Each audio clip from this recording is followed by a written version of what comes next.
മിശിഹായിൽ സ്നേഹമുള്ളവരെ, പരിശുദ്ധമ്മയോട് ചേർന്ന് നമുക്കും പ്രാർത്ഥിക്കാം. ഈ വചന ശുശ്രൂഷയിൽ പങ്കുചേരുന്ന എല്ലാ മക്കളെയും ഈശോ സമൃദ്ധമായി അനുഗ്രഹിക്കട്ടെ. വിശുദ്ധരുടെ കൂട്ടായ്മയോട് ചേർന്ന് നമുക്കും പ്രാർത്ഥിക്കാം. നന്മ നിറഞ്ഞ മറിയമേ സുസ്തി, കർത്താവ് അങ്ങയോടുകൂടെ സ്ത്രീകളിൽ അങ്ങ് അനുഗ്രഹിക്കപ്പെട്ടവളാകുന്നു. അങ്ങയുടെ ഉദരത്തിൻ്റെ ഫലമായ ഈശോ അനുഗ്രഹിക്കപ്പെട്ടവനാകുന്നു. പരിശുദ്ധ മറിയമേ തമ്പുരാൻ്റെ അമ്മേ, പാപികളായ ഞങ്ങൾക്ക് വേണ്ടി ഇപ്പോഴും ഞങ്ങളുടെ മരണസമയത്തും തമ്പുരാനോട് അപേക്ഷിച്ചു കൊള്ളണമേ. ആമേൻ. മത്തായിയുടെ സുവിശേഷം 4-ാം അധ്യായത്തിൽ 1-ാമത്തെ തിരുവചനത്തിൽ നമ്മൾ വായിക്കുന്നത് ഇപ്രകാരമാണ്: അനന്തരം പിശാചിനാൽ പരീക്ഷിക്കപ്പെടുന്നതിന് യേശുവിനെ ആത്മാവ് മരുഭൂമിയിലേക്ക് നയിച്ചു. യേശു 40 ദിനരാത്രങ്ങൾ ഉപവസിച്ചു. അപ്പോൾ അവന് വിശന്നു. പ്രലോഭകൻ അവനെ സമീപിച്ചു പറഞ്ഞു, നീ ദൈവപുത്രനാണെങ്കിൽ ഈ കല്ലുകൾ അപ്പമാകാൻ പറയുക. മത്തായിയുടെ സുവിശേഷം 4-ാം അധ്യായം 1 മുതൽ 3 വരെയുള്ള തിരുവചനത്തിൽ വീണ്ടും ആവർത്തിക്കുന്ന ഒരു കാര്യമാണ് പ്രലോഭനം അല്ലെങ്കിൽ പരീക്ഷണം എന്നുള്ള വാക്കുകൾ. സാധാരണ നമ്മുടെ ജീവിതത്തിൽ പലതരത്തിലുള്ള പ്രലോഭനങ്ങളും പരീക്ഷണങ്ങളും നമ്മുടെ ജീവിതത്തെ പല രീതിയിൽ നമ്മെ അലട്ടുന്നുണ്ടായിരിക്കും. വിശുദ്ധ ഫൗസ്റ്റീന പ്രത്യേകമായി അവളുടെ ഡയറി കുറിപ്പിൽ പ്രലോഭനങ്ങളെ എങ്ങനെ നേരിടണമെന്ന് കുറിച്ചു വച്ചിട്ടുണ്ട്. ഈശോ തന്നെ വിശുദ്ധ ഫൗസ്റ്റീനയ്ക്ക് പ്രത്യക്ഷപ്പെട്ടുകൊണ്ട് 5 കാര്യങ്ങൾ പ്രത്യേകമായി ശ്രദ്ധിക്കണമെന്ന് ഓർമ്മിപ്പിക്കുകയാണ്. ഇത് നമ്മുടെ ആത്മീയ ജീവിതത്തിന് ഏറെ സഹായിക്കുമെന്നാണ് ഞാൻ കരുതുന്നത്. ഒന്നാമതായി ഈശോ പ്രത്യേകമായിട്ട് പറയുന്നത് ഇപ്രകാരമാണ്: പ്രലോഭനങ്ങൾക്കെതിരെ തനിയെ പോരാടാതെ ഉടനെ തന്നെ കുമ്പസാരക്കാരനെ അറിയിക്കുക. അങ്ങനെ ചെയ്യുമ്പോൾ പ്രലോഭനത്തിൻ്റെ ശക്തി നഷ്ടപ്പെട്ടു പോകും. വിശുദ്ധ യോഹന്നാൻ 23-ാമൻ മാർപ്പാപ്പയുടെ ജീവിതം വായിക്കുമ്പോൾ നമ്മൾ മനസ്സിലാക്കുന്നൊരു കാര്യമുണ്ട്. യോഹന്നാൻ 23-ാമൻ മാർപ്പാപ്പയായി തെരഞ്ഞെടുത്ത് വത്തിക്കാനിൽ തൻ്റെ ഭരണം ആരംഭിച്ചപ്പോൾ ആദ്യമായി ആവശ്യപ്പെട്ട കാര്യങ്ങളിൽ ഒരു കാര്യം ഇപ്രകാരമാണ്: എനിക്ക് ഒരു കുമ്പസാരക്കാരനെ വേണം. എൻ്റെ പാപങ്ങൾ ഏറ്റുപറഞ്ഞ് വിശുദ്ധീകരിക്കപ്പെടുവാൻ എനിക്കൊരു കുമ്പസാരക്കാരനെ വേണം. അങ്ങനെയാണ് അൽഫ്രേദോ കവാഞ്ഞ എന്ന് പറയുന്ന ഒരു വൈദികൻ ജോൺ 23-ാമൻ മാർപ്പാപ്പയുടെ കുമ്പസാരക്കാരനായി മാറുന്നത്. എല്ലാ വെള്ളിയാഴ്ചകളിലും ഉച്ചയ്ക്ക് ശേഷം 3 മണി എന്ന് പറയുന്നൊരു സമയമുണ്ടെങ്കിൽ യോഹന്നാൻ 23-ാമൻ മാർപ്പാപ്പ ഈ വൈദികൻ്റെ അടുത്ത് മുട്ടുകൾ കുത്തി തൻ്റെ പാപങ്ങൾ ഏറ്റുപറഞ്ഞ് നല്ല കുമ്പസാരം നടത്തുമായിരുന്നു. വിശുദ്ധ ഫൗസ്റ്റീനയിലൂടെ ഈശോ നമ്മെ ഓർമ്മിപ്പിക്കുന്നതും ഇപ്രകാരമാണ്: പ്രലോഭനങ്ങൾക്കെതിരെ തനിയെ നീ പോരാടാൻ പോകരുത്. നീ നിന്റെ കുമ്പസാരക്കാരനെ സമീപിക്കുക. അതുവഴിയായി നിനക്കെതിരെ ഉണ്ടാകുന്ന പ്രലോഭനങ്ങളുടെ ശക്തി അത് ഇല്ലാതായിത്തീരും. പ്രിയപ്പെട്ടവരെ, അതുകൊണ്ട് വിശുദ്ധ ഫൗസ്റ്റീനായുടെ ജീവിതത്തിൽ നമ്മൾ മനസ്സിലാക്കുകയും കാണുകയും ചെയ്യുന്നൊരു കാര്യമുണ്ട്. അവൾ തനിക്കുണ്ടാകുന്ന പ്രലോഭനങ്ങളും ആത്മീയ ഉത്കർഷ അവസരങ്ങളുമെല്ലാം തൻ്റെ കുമ്പസാരക്കാരനെ വളരെ കൃത്യമായി അവൾ അറിയിക്കുന്നുണ്ട്. അതുകൊണ്ടാണല്ലോ തിരുവചനം നമ്മെ ഓർമ്മിപ്പിക്കുന്നത്, വീഴുന്നതിന് മുമ്പേ തന്നെ നീ പോയി നിന്റെ പാപങ്ങൾ ഏറ്റുപറയുക. വീഴാൻ വേണ്ടി കാത്തു നിൽക്കുകയില്ല, വീഴുന്നതിന് മുമ്പേ തന്നെ നിന്റെ പാപങ്ങൾ നീ ഏറ്റുപറയുക. കുമ്പസാരം എന്ന കൂദാശ നമ്മെ വിശുദ്ധീകരിക്കാൻ, പുതിയ വ്യക്തിയാക്കി തീർക്കാൻ, പ്രലോഭനങ്ങളെ അതിജീവിക്കാൻ നമുക്ക് കൃപ നൽകും. രണ്ടാമത്തെ കാര്യമായി വിശുദ്ധ ഫൗസ്റ്റീനായിലൂടെ ഈശോ പറയുന്നത് ഇപ്രകാരമാണ്: നിനക്ക് പ്രലോഭനങ്ങൾ ഉണ്ടാകുമ്പോൾ നീ നിന്റെ സമാധാനം നഷ്ടപ്പെടുത്തരുത്. യേശുവിൻ്റെ സാന്നിധ്യത്തിൽ നീ ജീവിക്കണം. അമ്മയുടെയും പരിശുദ്ധമ്മയുടെയും വിശുദ്ധരുടെയും സഹായം നീ തേടണം. നിനക്ക് പല രീതിയിലുള്ള പ്രശ്നങ്ങളും പ്രലോഭനങ്ങളും ഉണ്ടാകുമ്പോൾ നീ വ്യക്തമായിട്ട് യേശുവിൻ്റെ സാന്നിധ്യത്തിലാണ് നീ ജീവിക്കുന്നത് എന്നുള്ള ഉറപ്പ് നീ വരുത്തേണ്ടത് ആവശ്യമാണ്. മാത്രമല്ല, പരിശുദ്ധമ്മയുടെയും വിശുദ്ധരുടെയും സഹായം നീ ചോദിച്ചു വാങ്ങണം. നമ്മുടെ മുൻപേ പറന്ന പക്ഷികളാണല്ലോ വിശുദ്ധർ. അവർ ഈ ലോകത്തിൽ ജീവിച്ച് അവർക്കുണ്ടായിരിക്കുന്ന പ്രലോഭനങ്ങളെയൊക്കെ വളരെ ശക്തമായി നേരിട്ട് വിശുദ്ധിയുടെ പാതയിലൂടെ മുന്നേറിയവരാണ്. ഈ ലോകത്തിൽ നിന്ന് യാത്രയായി തീർന്ന് കത്തോലിക്ക സഭ വിശുദ്ധരായി പേര് വിളിച്ചിട്ടുള്ള എല്ലാ വിശുദ്ധരും തന്നെ. പ്രലോഭനങ്ങൾ ഉണ്ടാകുമ്പോൾ നീ നിന്റെ ഹൃദയ സമാധാനം നഷ്ടപ്പെടുത്താതിരിക്കുക. യേശുവിൻ്റെ സാന്നിധ്യത്തിലാണ് നീ ജീവിക്കുന്നത് എന്ന് നീ ഉറപ്പുവരുത്തുക. ബ്രദർ ലോറൻസിൻ്റെ ജീവിതം ഇങ്ങനെയാണ് നമ്മെ ഓർമ്മിപ്പിച്ചു തരുന്നത്.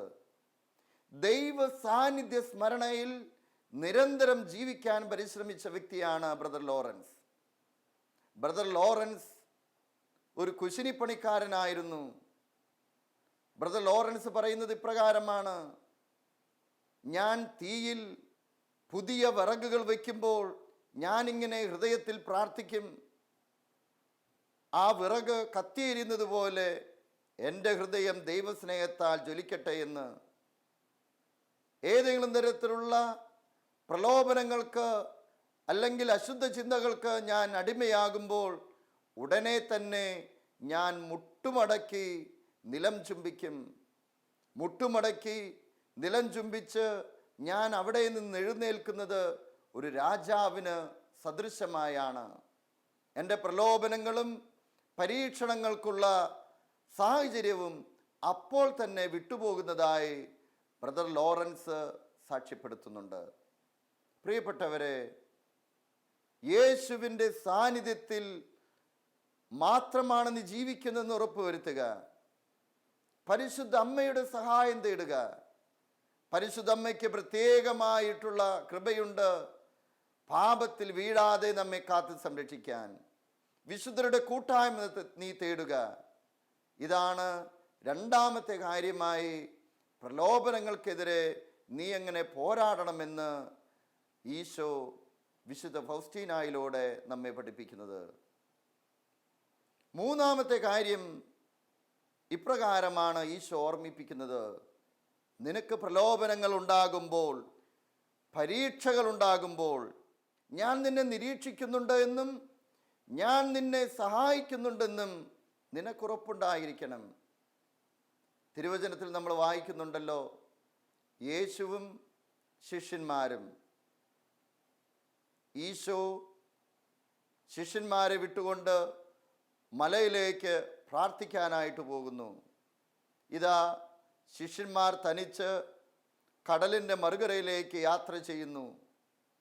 ഉടനെ കടൽ ക്ഷോഭിക്കുന്നതും തിരമാലകൾ ഉയരുന്നതും അവർ നിലവിളിക്കുന്നതും തിരുവചനത്തിൽ രേഖപ്പെടുത്തി വെച്ചിട്ടുണ്ടല്ലോ. പക്ഷേ ഇവർക്ക് അപകടമുണ്ടായപ്പോഴും ഇവർ കടൽക്ഷോഭത്തിൽപ്പെട്ടപ്പോഴും ഇതെല്ലാം നിരീക്ഷിച്ചുകൊണ്ട് ഈശോ മലമുകളിൽ ഉണ്ടായിരുന്നു എന്ന് വേണം നമ്മൾ തിരുവചനത്തിലൂടെ മനസ്സിലാക്കാൻ. തക്ക സമയത്ത് ഈശോ അവരുടെ പക്കലേക്ക് കടന്നു വരുന്നുണ്ട്, കാറ്റിനെ ശാസിക്കുന്നുണ്ട്, തിരമാലകളോട് അടങ്ങുവാൻ പറയുന്നുണ്ട്. വലിയ ശാന്തത ഉണ്ടായതായി തിരുവചനം നമ്മെ ഓർമ്മിപ്പിച്ചു തരുന്നു. ഈശോ നമ്മെ കണ്ടുകൊണ്ടിരിക്കുന്നു. അതുകൊണ്ടാണല്ലോ 139 സങ്കീർത്തനത്തിൽ എല്ലാം കാണുന്ന ദൈവത്തെക്കുറിച്ചാണ് സങ്കീർത്തകൻ നമ്മെ ഓർമ്മിപ്പിച്ചു തരുന്നത്. നീ ആഴിയുടെ ആഴങ്ങളിൽ ഒളിച്ചാലും മലയുടെ ഉത്തുംഗ ശൃംഗങ്ങളിലായാലും ഞാൻ നിന്നെ എപ്പോഴും കണ്ടുകൊണ്ടിരിക്കുന്നുണ്ട്. നിന്റെ ചെയ്തികളും പ്രവൃത്തികളും ഏതൊക്കെയാണ് എന്ന് ഞാൻ അറിയുന്നുണ്ട്. അതുകൊണ്ടാണ് വിശുദ്ധ ഫൗസ്റ്റീനായിലൂടെ ഈശോ നമ്മെ ഓർമ്മിപ്പിച്ചു തരുന്നത്, ഞാൻ നിന്നെ നിരീക്ഷിക്കുന്നുണ്ടെന്നും സഹായിക്കുന്നുണ്ടെന്നും നീ എപ്പോഴും ഉറപ്പുവരുത്തുക. യേശുവിൻ്റെ വലിയ സാന്നിധ്യത്തിലാണ് നീ മുന്നോട്ട് പോകുന്നതെന്നുള്ള വലിയ ബോധ്യം നിനക്കുണ്ടാകണം. അങ്ങനെയെങ്കിൽ മാത്രമേ പ്രലോഭനങ്ങളെ അതിജീവിക്കാൻ, പരീക്ഷകളെ അതിജീവിക്കാനായി നിനക്ക് വലിയ കഴിവുകൾ സിദ്ധിക്കാനായിട്ട് സാധിക്കുക. യേശുവിൻ്റെ സാന്നിധ്യത്തിൽ മുന്നോട്ട് പോയവരാണ് ഈ ലോകത്തിൽ നിന്ന് യാത്രയായിരിക്കുന്ന വിശുദ്ധരെല്ലാവരും തന്നെ. അവർ പലപ്പോഴും അവരുടെ ജീവിത സാഹചര്യങ്ങളിൽ യേശു സാന്നിധ്യത്തിൽ യേശുവിൻ്റെ കൂടെയാണ് ഞാൻ മുന്നോട്ട് പോകുന്നതെന്നുള്ള വലിയ ബോധ്യത്തിൽ മുന്നോട്ട് പോയവരാണ്. അതുകൊണ്ട് പ്രലോഭനങ്ങളെ അതിജീവിക്കാൻ ദൈവ സാന്നിധ്യത്തിൽ എല്ലാം കാണുന്ന ദൈവത്തിൻ്റെ കൂടെയാണ് ഞാൻ ജീവിക്കുന്നത് എന്നുള്ള ഉറപ്പും ബോധ്യവും നിനക്കുണ്ടായിരിക്കട്ടെ. നാലാമതായി വിശുദ്ധ ഫൗസ്റ്റീനായിലൂടെ ഈശോ പഠിപ്പിക്കുന്നത് ഇപ്രകാരമാണ്: ഞാൻ നിന്നെ സഹായിക്കുന്നത് കൊണ്ട് ആത്മാവിൻ്റെ പോരാട്ടത്തിലും പ്രലോഭനങ്ങളിലും നീ ഭയപ്പെടരുത്. നീ പോരാടാൻ തയ്യാറായാൽ വിജയം എപ്പോഴും നിൻ്റേതാണെന്ന് മനസ്സിലാക്കുക. ഒരു പോരാട്ടം നടത്താനുള്ള ഒരു മനോഭാവം ഉണ്ടാകണമെന്ന് ഈശോ വിശുദ്ധ ഫൗസ്റ്റീനായിലൂടെ നമ്മെ ഓർമ്മിപ്പിച്ചു തരികയാണ്. അതുകൊണ്ടാണ് എഫേസൂസുകാർക്കുള്ള ലേഖനത്തിൽ നമ്മെ കർത്താവിൻ്റെ വചനം നമ്മെ ഓർമ്മിപ്പിച്ചു തരുന്നത് ഇപ്രകാരമാണ്: എങ്ങനെയാണ് ഒരു വ്യക്തി ആത്മീയമായിട്ടുള്ള സമരത്തിൽ ഏർപ്പെടേണ്ടത് എന്ന് തിരുവചനത്തിലൂടെ കർത്താവ് നമ്മെ ഓർമ്മിപ്പിച്ചു തരുന്നത് ഇപ്രകാരമാണ്. എഫേസൂസുകാർക്ക് എഴുതിയ ലേഖനം 6-ാം അധ്യായം 11-ാം തിരുവചനം: സാത്താൻ്റെ കുടില തന്ത്രങ്ങളെ എതിർത്ത് നിൽക്കുവാൻ ദൈവത്തിൻ്റെ എല്ലാ ആയുധങ്ങളും ധരിക്കുവിൻ. സാത്താൻ്റെ കുടില തന്ത്രങ്ങൾ എപ്പോഴും വിശുദ്ധിയോടെ ജീവിക്കുന്നവർക്കുണ്ടാകുമെന്ന് വളരെ വ്യക്തമായി ഈശോ ഓർമ്മിപ്പിച്ചു തരികയാണ്. അവൻ്റെ കുടില തന്ത്രങ്ങളാണ് പലപ്പോഴും ഉണ്ടാകുക.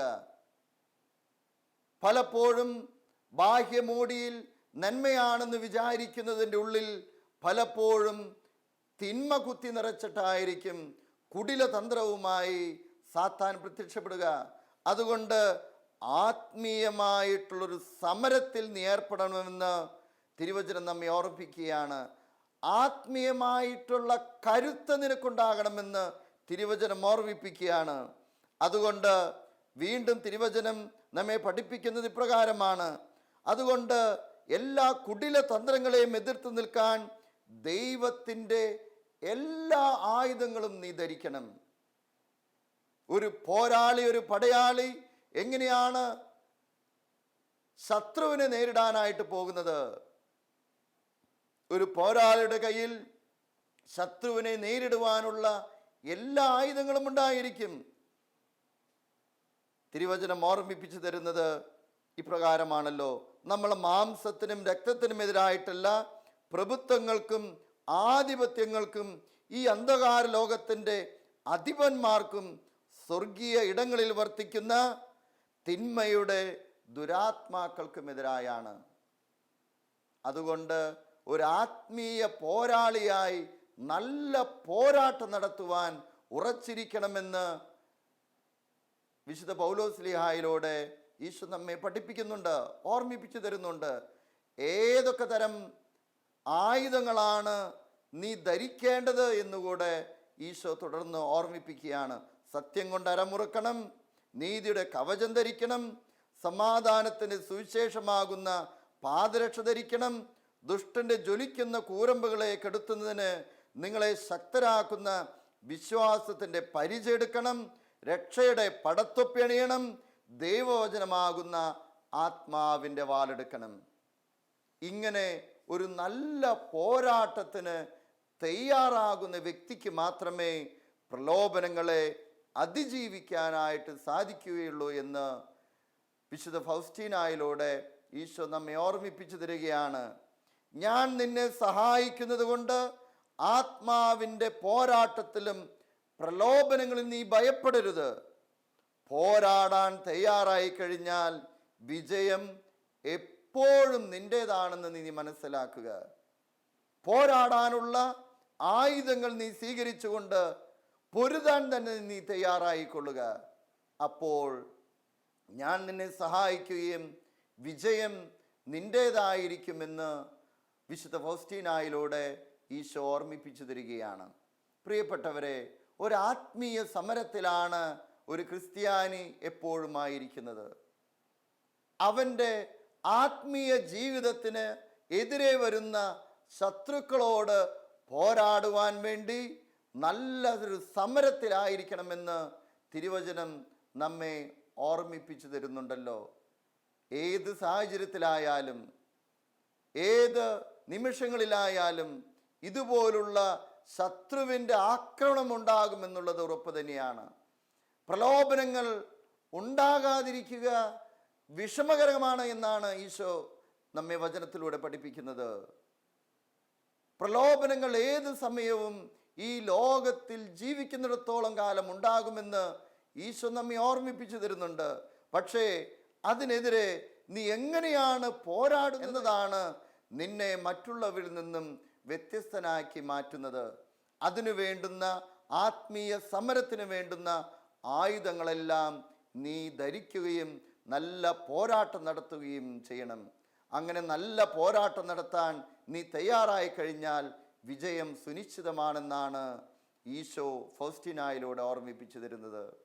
അഞ്ചാമതായി വിശുദ്ധ ഫൗസ്റ്റീനായിലൂടെ ഈശോ ഓർമ്മിപ്പിച്ചു തരുന്നത് ഇപ്രകാരമാണ്: ധീരതയോടെ പോരാടുമ്പോൾ നീ എന്നെ അത്യധികം മഹത്വപ്പെടുത്തുകയും നിന്റെ യോഗ്യത വർദ്ധിപ്പിക്കുകയും ചെയ്യും. എന്നോടുള്ള നിന്റെ വിശ്വസ്തത തെളിയിക്കാൻ പ്രലോഭനങ്ങൾ നിനക്ക് അവസരം നൽകും. ഓരോ പ്രലോഭനത്തിൻ്റെ അവസരങ്ങളും യേശുവിനോടുള്ള വിശ്വസ്തത മാറ്റുരച്ചു നോക്കുന്ന അവസരങ്ങളാണ്. അതുവഴിയായി കർത്താവ് ഓർമ്മിപ്പിക്കുന്നത് പ്രകാരമാണ്: നീ എന്നെ അത്യധികം മഹത്വപ്പെടുത്തുകയാണ് ചെയ്യുന്നത്. ഓരോ പ്രലോഭനങ്ങളും നിനക്കെതിരെ ഉണ്ടാകുമ്പോൾ നീ നിന്റെ വിശ്വസ്തതയിൽ നീ വളരുകയും ഉയരുകയുമാണ് ചെയ്യുന്നത്. അതുവഴിയായി നീ എന്നെ അത്യധികം മഹത്വപ്പെടുത്തുകയുമാണ് ചെയ്യുന്നത്. പ്രിയപ്പെട്ടവരെ, ഓരോ പ്രലോഭനങ്ങളും അവസരങ്ങളാണ് എന്ന് മനസ്സിലാക്കുക. കടലിൽ എപ്പോഴും അല്ലെങ്കിൽ കടൽ തീരത്ത് നങ്കൂരമിട്ടിരിക്കുന്ന കപ്പല് അതിൻ്റെ ബലവും ശക്തിയും അറിയണമെങ്കിൽ അത് തിരമാലകൾ ആഞ്ഞടിക്കുന്ന കടലിലൂടെ യാത്ര ചെയ്യേണ്ടിയിരിക്കുന്നു. നങ്കൂരമിട്ടിരിക്കുവാൻ കപ്പലിന് എളുപ്പമായിരിക്കാം, പക്ഷേ വളരെ ശക്തിയേറിയ കാറ്റും കോളും നിറഞ്ഞ കടലിലൂടെ തിരമാലകളിലൂടെ അത് യാത്ര ചെയ്യുമ്പോഴാണ് അത് എത്രമാത്രം ശക്തിയും ഉറപ്പുള്ളതാണ് എന്ന് തിരിച്ചറിയുന്നത് പോലെ നിനക്ക് ഓരോ പ്രലോഭനങ്ങളും നിന്റെ ജീവിതത്തിൽ ഉണ്ടാകുന്ന അവസരങ്ങളാണ്, കർത്താവിനെ മഹത്വപ്പെടുത്തുവാനുള്ള അവസരങ്ങളാണ്. അതുകൊണ്ട് പ്രലോഭനങ്ങളിൽ ഭയപ്പെടേണ്ട ആവശ്യമില്ല. കർത്താവ് നിന്നെ നിരീക്ഷിക്കുന്നുണ്ടെന്നും കർത്താവ് നിന്റെ സഹായത്തിന് എപ്പോഴും എത്തുമെന്നും നിനക്കൊരു ബോധ്യമുണ്ടായിരിക്കട്ടെ, നിനക്കുറപ്പുണ്ടായിരിക്കട്ടെ എന്ന് ഈശോ വിശുദ്ധ ഫൗസ്റ്റീനായിലൂടെ നമ്മോടും പറയുവാനും പഠിപ്പിക്കുവാനും ആഗ്രഹിക്കുന്നുണ്ട്. നമുക്കും കർത്താവിൻ്റെ സന്നിധിയിൽ ആത്മാർത്ഥമായി ഈ സമയം പ്രാർത്ഥിക്കാം. കാരുണ്യവാനായ കർത്താവേ, ഞങ്ങൾ ഈ ലോകത്തിലായിരിക്കുന്നിടത്തോളം കാലം പലതരത്തിലുള്ള പ്രലോഭനങ്ങൾ ഞങ്ങൾക്കും നേരിടേണ്ടി വരുന്നുണ്ട്. പക്ഷേ ആ പ്രലോഭനങ്ങളുടെ അവസരങ്ങളൊക്കെ നിന്നെ മഹത്വപ്പെടുത്തുവാൻ, കൂടുതൽ വിശ്വസ്തയോടെ മുന്നേറാൻ, ആത്മീയമായിട്ടുള്ള സമരം നടത്താൻ, വിജയം കൈവരിക്കാനുള്ള അവസരങ്ങളാണ് എന്ന് ഞങ്ങൾ കൂടുതലായി തിരിച്ചറിയുന്നു. എല്ലാ പ്രലോഭനങ്ങളെയും അതിജീവിച്ച് നിത്യകിരീടം നേടുവാൻ ഞങ്ങൾക്കു നീ കൃപ ചെയ്യണമേ. ആമേൻ.